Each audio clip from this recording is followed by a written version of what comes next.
Hola, en esta ocasión estaremos con José Garay, jefe de control de riesgos operacionales de RIMAX Seguros y un muy buen amigo. Estaremos hablando con él acerca de la gestión de riesgos y todas las implicancias que esta trae, así como de los planes de contingencia necesarios para dar respuestas en momentos determinados. No te pierdas el programa.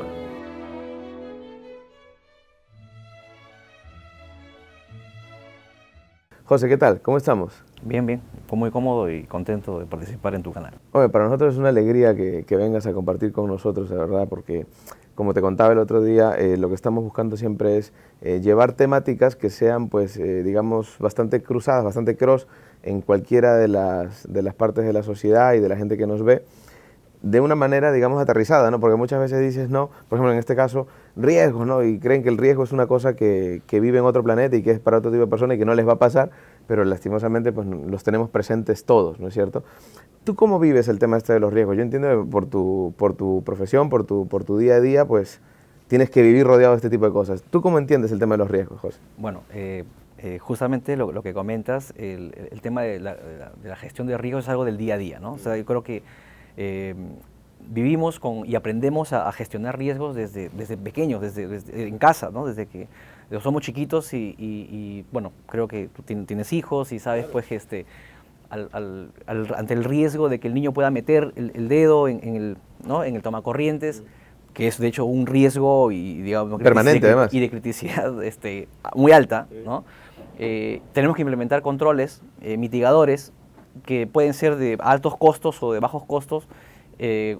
Por ejemplo, uno de bajo costo podría ser colocar este tampón, esta protección, con el cual ya estás mitigando, digamos, a un grado bastante alto ese riesgo.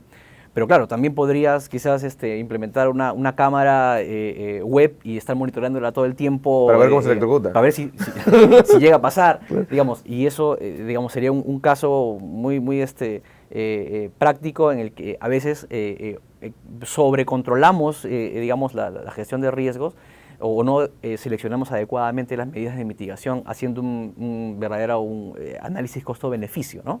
Entonces, la gestión de riesgos es algo con lo que convivimos en el día a día, ¿no? Y la selección adecuada del nivel de control justamente tiene que tener un análisis previo y para ello es justamente que existen una serie pues, de metodologías y buenas prácticas, estándares que nos ayudan a llevar esto al campo empresarial. Además hay un negocio muy potente alrededor del tema de los riesgos. Muchas veces la gente piensa que gestionar riesgos es una cosa sencilla, pero en realidad es toda una ciencia. O sea, hay que llevar la mente hacia puntos creativos en los que muchas veces tú dices, no, eso no va a ocurrir nunca. ¿Y si pasa? Porque la pregunta siempre es, ¿y si pasa? ¿No? El otro día un amigo me comentaba que él tiene niños chicos, muy chicos, y me contaba que hay una empresa, no sé cómo se la consiguió, que hay una empresa que se dedica a llegar a tu casa y analiza todos los posibles riesgos a los que está sometida tu criaturita. Y en base a eso te propone un montón de soluciones que además te las vende, ¿no es cierto? O sea, las cosas para cubrir las esquinas, los tomacorrientes y todo lo demás, te las vende para evitar ese tipo de riesgos y que además no es barato el servicio. Para poder llevar adelante un riesgo, o mejor dicho, para poder gestionar de manera adecuada un riesgo, más allá de identificarlo, ¿no? Porque digamos que en un momento determinado todos nos podemos poner creativos o paranoicos y identificar muchos riesgos, yo creo que la parte más importante es lo que tú comentabas, ¿no? ¿Cómo respondemos al riesgo? ¿Qué tenemos que hacer para tener claro y de manera organizada este tipo de respuestas que harían falta en un momento determinado? Bueno, yo creo que la gestión de riesgos tiene dos momentos, digamos, o dos tratamientos o acciones que se pueden llevar a cabo para contenerlos.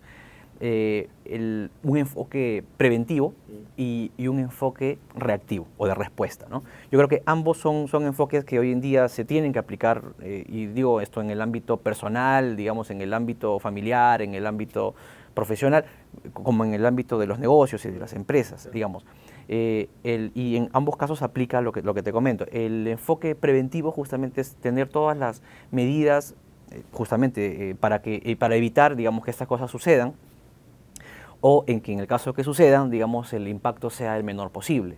Y el enfoque digamos, el momento más de respuesta o de contención de los riesgos, una vez que ya ocurren, porque definitivamente no se puede eliminar el riesgo, justamente corresponden a medidas más de justamente respuesta, planes de contingencia y todo lo que se implementa una vez que ocurre para que el impacto, digamos, se pueda contener, se pueda minimizar, se pueda mitigar ya una vez que ocurre el problema, ¿no? Mucho se habla del plan de contingencia y de hecho muchas veces la gente piensa que simplemente es saber qué hacer en ese momento, ¿no? Pero yo sé que eso tiene más profundidad.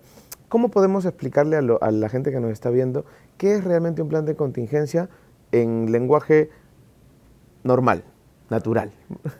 Digamos, el plan de contingencia, o llamémosle el plan B, como se le puede llamar en el ámbito un poco más coloquial, sí, justamente es lo que yo voy a hacer ante la ocurrencia de algo, digamos que de alguna manera no espero que suceda, es un evento no deseado, pero sin embargo es el plan alterno que tengo para poder, digamos, responder ante esa situación, ¿no?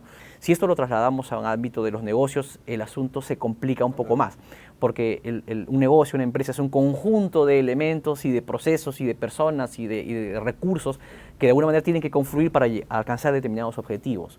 Cuando hablamos de la gestión de riesgos y cuando hablamos del plan de contingencia desde el punto de vista de las empresas, ya tenemos que tener algún tipo de marco metodológico y de proceso, ¿no?, que nos permita hacer esto, digamos, asegurándole justamente a los grupos, a las partes interesadas alrededor de la empresa, que se van a gestionar los riesgos de forma adecuada, ¿no? Claro, porque finalmente no es tanto cómo reacciono, sino todos los factores que influyen en la reacción que yo puedo tener, ¿no? O sea, si soy únicamente yo, pues a lo mejor es aprieto ese botón y me quito del problema, ¿no? O digo no estoy, o no cojo el teléfono, o llamo a mi hermano y se acabó la historia. Pero cuando ya hay muchísimos factores alrededor, otras personas, otras áreas, otros proveedores, ubicaciones físicas, etcétera, ya la cosa cambia.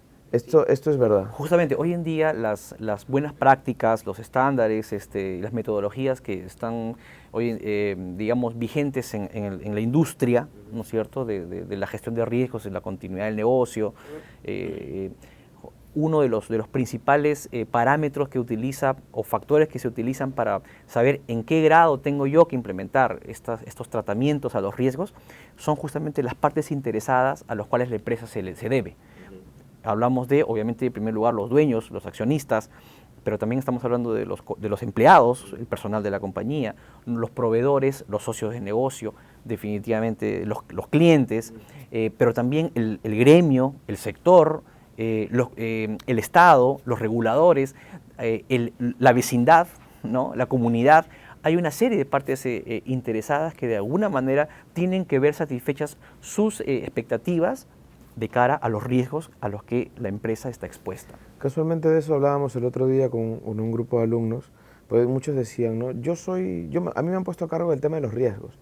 Y le decía, pero tú estás muy jovencito, Leo. O sea, te han pasado pocas cosas, le digo, ¿no? Tú sabes que si pongo la mano en la cocina me voy a quemar, ¿no? Pero la mayor parte de nosotros lo sabemos porque nos lo han dicho, no porque hayas puesto la mano, le digo, ¿no? Entonces, evidentemente, pues, me voy a quemar, pero ¿qué tanto?, ¿no? Y una cosa es quemarme y otra cosa es que me he pegado, ¿no es cierto? Entonces son cosas diferentes. Yo creo que a veces la gente no tiene en consideración la experiencia que hace falta para todo esto, ¿no? No es un tema de poner un rol, sino es un tema de realmente, digamos, encargarlo o ponerlo sobre una persona con las características y la experiencia adecuada para este tipo de gestión. Esto de los riesgos y de la continuidad operativa, en buenos casos, tiene ya muchos años en el mercado, evidentemente, pues, y aunque antes podría haber tenido otros nombres, siempre ha estado presente, de una u otra manera.